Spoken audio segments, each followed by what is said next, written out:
মুনাফিকের বৈশিষ্ট্য কয়টা? চারটা। কয়টা? এতদিন তো শুনছেন তিনটা, তাই না? ভাই আবার বলছে চারটা।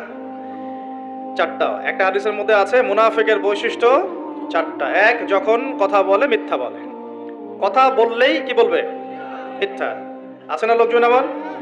আচ্ছা, দুই নাম্বার হচ্ছে ওয়াদা করলেই খেলাফ। ওয়াদা করলে কি?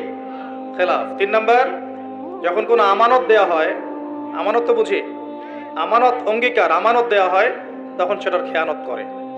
চার নাম্বার, যখন উত্তেজিত হয়ে যায়, কারোর সাথে ঝগড়াঝাটি বা কিছু হয়েছে, তখন বিচ্ছিরি ভাষায় গালিগালাজ করে।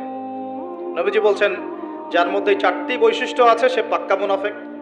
যার মধ্যে চারটার যে কোনো একটা আছে, যতক্ষণ সেটা ত্যাগ করছে না ততক্ষণ তার মধ্যে মুনাফিকের একটা আলামত থেকে যাবে, বলি নাউজুবিল্লাহ। আরও আছে মুনাফিকের আলামত, দুইটা ওয়াক্তের নামাজ পড়তে খুব কষ্ট হয়।